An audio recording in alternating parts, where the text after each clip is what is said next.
how to kind of turn and move a little bit, how to deal with some of the frames they put on.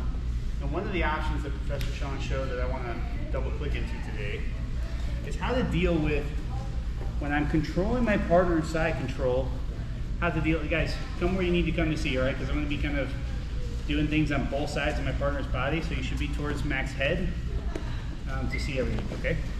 How do I deal with this close side frame giving me issues? Where my partner's like really pushing me away with that, making space, and if they make too much space, they start to get their knees in, right? And I start to lose all the control I have. And so what Professor Sean showed yesterday is when I start to feel that pressure of the elbow, I'm gonna pop up to a very slow or short knee on belly, and I'm gonna make a quick cut across. The knee, as soon as I pop up, is gonna cut across, come onto the bicep, we're gonna cut over, and we're gonna turn, and we're gonna pin this hand.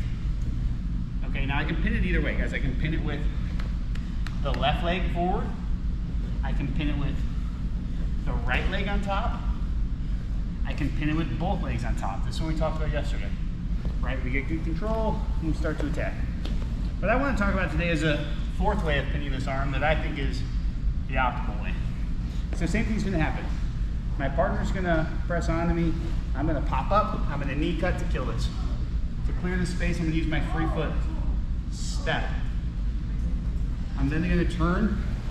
I'm going to put one foot on top. Guys, I don't care which foot you put on first, okay? This is personal preference. From here, what I'm going to do, I'm going to reach back however I need to. I'm going to find the arm. Reach back with either hand. I'm going to lean forward. I'm going to lift the arm up. And I'm going to put my other foot underneath the arm. Okay? So I want to end up, usually I go this way, where his arm is in between both my legs. Do you feel that, Mac? Very uncomfortable. Very hard to get out. I like to have this control where my partner's arm, kind of like right at their bicep, is pinched between my legs. So let me show one more time how we do that. Let's say I have it this way. Look, I'm going to reach back. I'm pinning. I'm going to grab the wrist, lift his arm up with my body weight, put my other foot under, drop down and pin.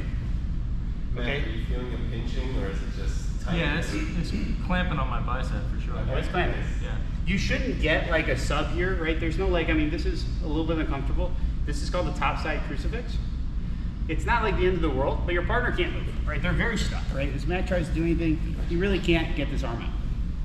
This leaves me to have more mobility to attack the far arm. So the first sub we're gonna show, I'll turn it over here, is attacking the americana.